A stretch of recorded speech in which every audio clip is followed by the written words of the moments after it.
This discussion is a very important discussion for anybody who intends to marry or is married. Both of them will need to know what are vows that we give during marriages and what do they mean and why must we be committed to them. On this first talk, we want to ask the question, what's a vow? You know, in Psalms chapter 15, verse 4, it says, a man of integrity, a man who will go to the sanctuary, is a man who makes a vow, then discovers that to keep that vow is going to put him into trouble. He still goes ahead and keeps the vow. That's a man we call a man of integrity. Anybody who thinks that once he has an excuse, he can stop it, according to Psalms 15, is not a person going to heaven, person of the sanctuary. And I think that's important to understand as we discuss marriage vows, that God says, do not make a vow. Because if you make a vow, then you must keep it. Because any man of integrity, any woman of integrity will keep the vow, even when keeping the vow actually hurts. I want us to go through a number of verses that talk about this subject of vows. You know, Psalm 76, verse 11 says, make vows to the Lord, your God, and fulfill them. Let all the neighboring lands bring gifts to the one to be feared. Again, make vows to the Lord, your God, and fulfill them. Not to make a vow is not very good, because it means you have no commitment, you have not made a commitment. But to make a vow and not fulfill it is worse. So in terms of rating people, the best person is a person who thinks ahead, makes a commitment, and keeps it. That's the best person. Second best person is a person who does not make any vow, because he is not sure you not keep it. The worst person is a person quick to make a vow and has no intention of keeping it. You know, the psalmist is saying you must fulfill it. Proverbs 20:25 is saying it is a trap to dedicate something rashly and not later to consider one's vows. In other words, he's a person who makes a commitment, then wonders, what did I do? Should I have made such a promise? Now, surely you can't hold me responsible for that. I didn't even think. I was too young. I was too quick. I was too much in love. The Word of God is saying that is wrong.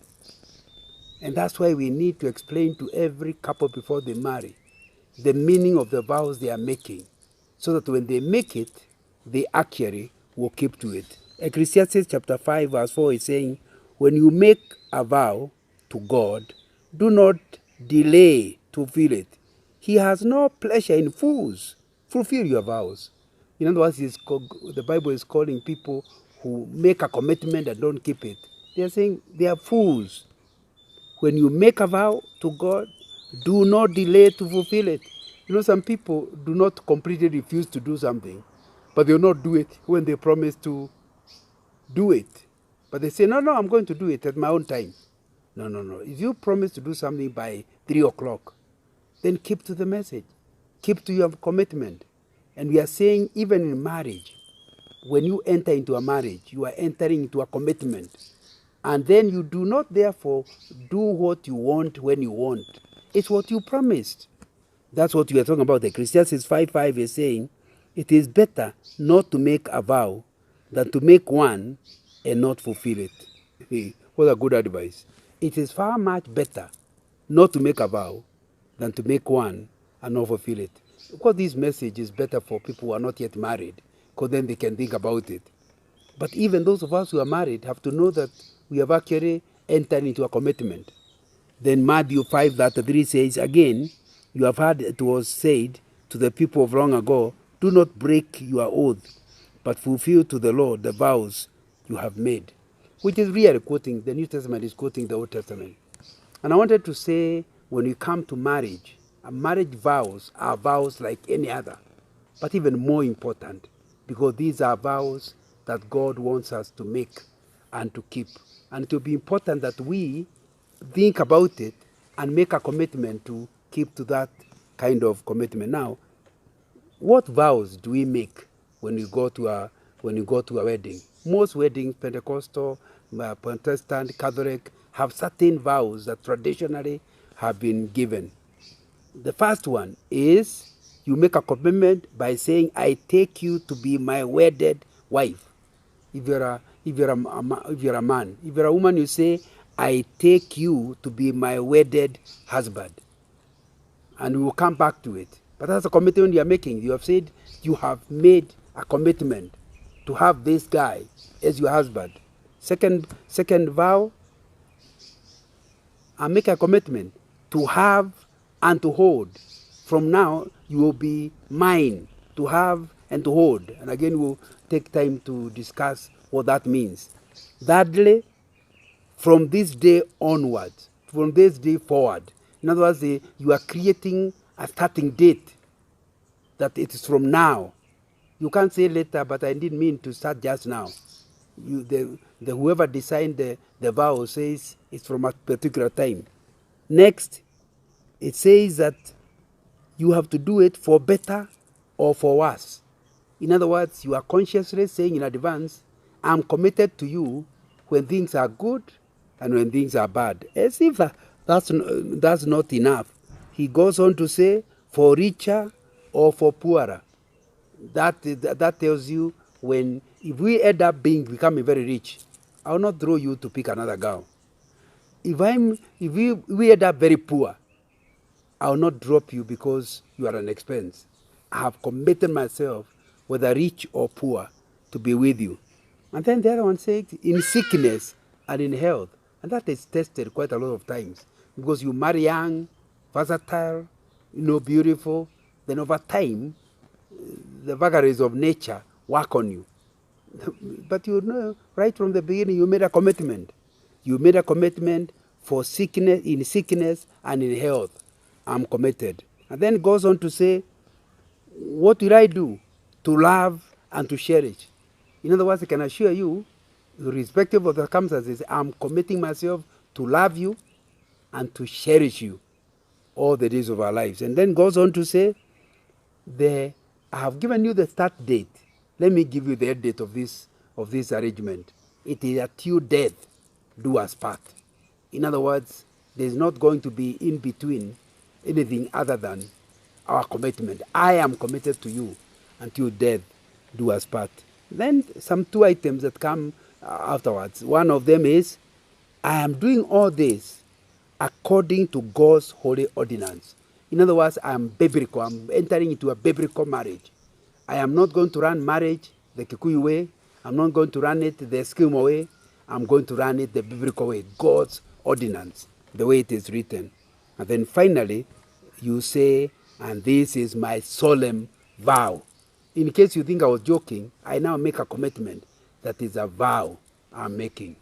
In all that, we really have to think clearly, what are we actually saying? I think that we now will go item by item and start with the first one. I take you to be my wedded wife. I take you to my wedded husband. What are you really committing yourself to? You are saying it's a voluntary union. I'm saying this arrangement is a voluntary union. And that's the first thing we want to look at. Were you forced? Did circumstances force you? Did your parents force you? That's not a Christian marriage. In a Christian marriage, we declare before everybody that is a voluntary thing. I take you to be my wedded wife. Means I am voluntarily doing it. In other words, we need to come to where we agree. It's a decision we have made. We have not been forced. And we are capable of making that kind of an arrangement. And it's an important thing to understand. Although I'm talking like it's a covenant, a Christian marriage is not a covenant.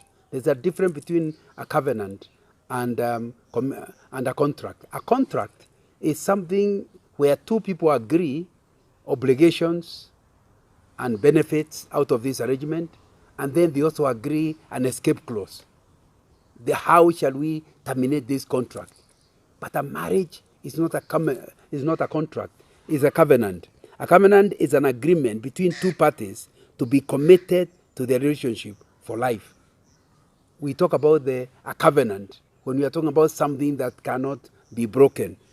Also, we are talking about a covenant comprises the principles of integrity that guarantee that a relationship will be preserved. In other words, we are doing it integrity. It's a covenant, not a contract.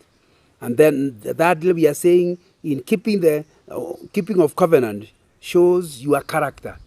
The reason I'm coming to you to have this arrangement is because I trust you, and you trust me. It's a covenant. And I think it will be important for us to talk about it. It involves faithfulness, promise keeping, reliability, and loyalty. I'm going to be loyal to you. That's what it means. A lot of people are coming to marriage as a contract. Once it's a contract, it must have an escape clause. Once it's a contract, we can talk about whether you have fulfilled this, you didn't fulfill this. In a covenant, I will do my part, even if you don't do your part. I have made a commitment to you, irrespective of what you do yourself. In a contract, if you don't do your part, any court of law will free me from this arrangement. But in a covenant, I am making a commitment, and it involves jealously protecting the object of your love. In a covenant, you are so committed. In fact, in the Bible, you need even to cut an animal. So it costs something, and we need to understand the wedding is a sign of the marriage covenant. When we wed, we actually are declaring we have a covenant. It brings people together, both physically and spiritually, into this covenant. So what are we saying? When I say I take you as my wedded wife, it means I am covenanting with you, not contracting with you, but covenanting with you, that I will be with you, irrespective of what you do. It's not conditional. It is that I'm now yours for life. Whether you do good, don't do good, I'm committed. And I'm not suggesting that the other party should not fulfill their part. They also made a covenant. A covenant is two people doing it together. But that difference in a covenant is that it's done before God. A contract can be just two people arranging. But in a covenant, it's done in prayer. So there are two parties, but actually three. There is a man, there is a woman, and they are doing it in the presence of God. So that we are talking about a covenant. And so you cannot break a covenant without the third party, God, being a part of what you are doing. And I want to ask you about your marriage. Are you in a contract or in a covenant? If you're in a covenant, do you understand that commitment means there is no excuse you can use in order to leave the other party? But the next thing that you say in this covenant or in this vow is to have and to hold. To have and to hold. I take you as my wedded wife, to have and to hold. And here are two words, to have and to hold. It's a old English of saying we are going to be physically one. It means we shall be people who are married and physically one. I am told by lawyers that even if you wed, if you don't end up consummating your marriage or having sex, that marriage, they say in legal terms, is void ab initio. And you can see clearly here you made a commitment. Void ab initio means it never existed from the beginning. The judge will give you automatic divorce because you never, although you made a commitment, you never consummated the arrangement. Here we are saying in the wedding, you are being told, no. It's not just I'm taking you as a married wife. I will hold you. I will have you and hold you. In other words, we'll be physically together. We will be physically one. And it will be important for marriages to understand what that means, to have and to hold. If you have sex with somebody you are not committed to, we call it adultery and fornication. When you have one with a wedded wife, it's allowed by the scriptures. If you have sex with somebody you are committed to, is something that is blessed. I want to go to the book of 1 Corinthians chapter 7, just to see that this holding is a biblical term. Verse 2 says, but since sexual immorality is occurring, each man should have sexual relations with his own wife, and each woman with her own husband. The husband should fulfill his marital duty to his wife, and likewise the wife to the husband. The wife does not have authority over her own body, but yields it to her husband. In the same way, the husband does not have authority over his own body, but yields it to his wife. Do not deprive each other, except perhaps by mutual consent and for a time, so that you may devote yourselves to prayer. Then come together again, so that Satan will not tempt you because of your lack of self-control. Marriage is a permission for physical oneness. What is really Paul saying in this commitment? So that you understand what you commit yourself to when you say, you are my wedded wife to have and to hold. Paul is saying your body is not your own. You are surrendering your own body to your spouse. You must have sex as married couple, and that is expected because you made a commitment in public that he can have you and hold you, except for the following conditions. There are times when Paul gives exceptions, and he says, when you have agreed with one another to skip, obviously that's different, but it is not one party refusing. It is both of you discussing to skip it. Second condition we have just read in that passage is, if you're actually praying, you can agree for this next 1 week, we are going to be in prayer. And because of the prayer, we will not hold each other. Number 3, the condition is for a short time. Here we read it, very interesting. Paul thought that once he gives the exception, you might think the exception can happen for a year. No. He says it has to be for a short time, and he gives the reason. Because if you make it long, even if you are in prayer, the devil can use that to make you end up in adultery. So it has to be for a short time. But there is absolutely no excuse why you can go outside your marriage for sex, even if your wife has broken the vow and has refused. You must stay inside your marriage, because you see, this condition can make you start thinking, then it's okay. My wife is the one who is not available. I can go to another woman. Then you forget the commandment says, thou shalt not commit adultery, and doesn't give excuses. But in a good marriage, you do not have sex just when you want. You have it when your spouse wants.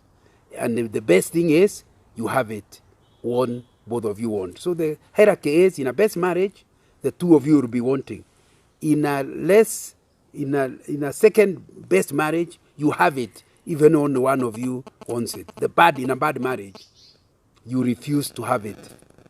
And that's really what is really bad. So when you make a commitment on the wedding day that to have and to hold, what you are actually saying is that from now onwards, I'm going to be available to my wife, I'm going to be available to my husband, and my body is not my body means even when I'm not interested, I'll do it for her sake, because that's really what we are learning. And it will be important in this commitment to understand that sometimes we do not spend enough time explaining these things to people. Already the two things you have to look at, that is a voluntary union. Do we explain this to the people that are getting married? Do we explain that marriage is not something you can force people? You cannot tell somebody you must marry this one. Even if you suggested to your son that this is a good girl, finally, the son must be the one to say, yes, I'm willing. But although we are saying it's voluntary, I would like also to say, if you're a Christian, you need to see God's voice. If you are saying this is a good girl, if your mother is also saying that's a good girl, what has God said? A Christian learns to hear God's voice. A Christian learns to listen to God. So that's what it means. So that means then when you come to marriage, it means that you take your wife, not as your choice, but as God's choice for you. And therefore you stay with her. Even if she has done things that annoy you, you go back to God. You say, God, you gave me this wife. Help me to know how to handle her, even if she is not behaving right. Because you voluntarily accepted God's choice for yourself. You maybe you wanted somebody else, but the Lord convicted you and showed you this is the right one. So you take them. And that's a very, very important thing in marriage. To learn that your wife, your spouse, is not your choice. It's God's choice for you. And if it's God's choice, then you make it possible for you to live with her, even if she is Mama Kali or Baba Kali, very difficult person to live with. God will give you wisdom to learn how to deal with the person that is difficult to live with. Because if it's God's choice, then God will give you the ability to live with him. And I think that's one of the things that's bringing up marriage, because you are starting to think, I don't like her anymore. Not understanding that this is a commitment you made before God. We said it's a covenant. If you made it before God, then you don't have her because you like her. You don't have her because she is beautiful. You love her because you made a commitment. You know, the Bible says thou shalt love your husband, love your wives, but it doesn't give conditions. It just is a command. You must love your wives. What that means is that before the wedding, you marry the girl because you love her. After the wedding, you love her because you married her. Let me repeat. Before the wedding, you marry her because you love her. After the wedding day, now you made a commitment, you will have to love her. In a reason, not because her ugali is good, but because you married her. It's a command to love your husband, to love your wife. If it's a command, it means you will do it, not because you feel like, but because you are obeying God's command. You will not be in good books with God when you disobey him and you made a commitment right from the beginning. You know the reason why I keep telling people that divorce is a difficult thing, and we'll come to it at a later stage. It's a difficult thing. It's because 3 reasons. Number 1, the Bible tells you, when you make a vow, keep it. You've just read it now. Number 2, you actually made a vow in the presence of people. And that's very important. So the first reason why you must keep in the marriage, however difficult it is because you made a vow. Number 2, because God says you shouldn't divorce. Number 3, you need to stay there because God promises that the person can change. So Corinthians chapter 7 says, even if your wife is a non-Christian, if you're a Christian, stay there. How do you know that God will not use you to win her over to the Lord? Those are 3 reasons why you keep with the commitment. And then number 2, the other one is you have to have and to hold, means you have physically one, and then you are not allowed to move out of that marriage. Anytime you have sex after that marriage, you are bringing a condemnation on yourself, and that will be something that is not quite right. So it's important to understand that when you are making vows, don't make them in a hurry, think clearly. But once you have made them, you are now in jail. You must make your jail good. So since you know you can't leave her, why don't you do your best to help her, to encourage her, to win her over? Because now you know that you are not going to leave her. If you really want a good time for yourself, you must create circumstances and opportunities to improve your spouse, so that in them improving, you are also improving yourself. You know, in other words, in her welfare lies your own welfare. So do your best. When you buy your wife a good dress and everybody is commenting about the good dress, it's you getting the joy. So it's important to make a commitment to do your best for your spouse, even if they themselves are not doing. The Bible actually says in Romans chapter 12 that when you continue loving someone who is not lovable, it's like you are putting coals of fire on them. And when you do that, you burn them up back to friendship. That's a promise that everybody needs to claim. When you love somebody who is not lovable, love somebody who is not loving you back, God is promising you are putting coals of fire, and they'll burn him up until he changes. So the fact that your first 2-3 years of marriage have difficulty does not mean it will continue. The fact that the last 20 years of marriage have been difficult, it does not mean it will continue. You need to come to where you know very well that God is, in his own wisdom, is going to work on it and get this one improved. Thank you very much, and God bless you. The third thing that we learn is called from this day onwards. You make a commitment to live at a certain time, to commit at a certain time. And here the emphasis I want to give is marriage is a joining in and a leaving. That's what you are trying to say. From this day onwards means you are announcing to everybody there will be a change. You are staying with your parents. Now you are going to be changed. You'll be staying with your wife. You'll be staying with your husband. And I think that's a very important thing to understand, that when you come to a wedding and you say from this day onwards, we must see a difference. And three things have to happen. Number one, you must live physically. You can't stay with your parents after the marriage. In other words, you marry your wife and put her in the same house with your husband. Then the word of God will not be true. Genesis chapter 2 is saying, for this reason, a man shall live on the particular date that we are talking about. So it means that a wedding is a declaration of independence from your parents. You cannot continue being with them. Parents, but not just parents, even others, from this day onwards, you have actually left them. Let me just look at Mark chapter 10, verse 1, which quotes Genesis. Verse 7 says, for this reason, a man shall leave his father and mother. You know, many marriages are suffering basically because the man or the woman never left. They do not commit themselves to their marriage because part of them has remained back. You know, there's a barrier to a good relationship when you are not beginning a separate new unit. And this will act as a barrier. You always think, what will mom say? What will dad say? And yet you are in a marriage. You need to have, the wedding day is a wedding of saying, kwaheri, bye-bye, to your own parents. That does not mean you don't respect them, don't honor them. The commandments are very clear. The commandments say you must honor your father and your mother. So it therefore means even after the wedding, you must still honor them. Obey them, not expected. You have left their home, now you obey your spouse.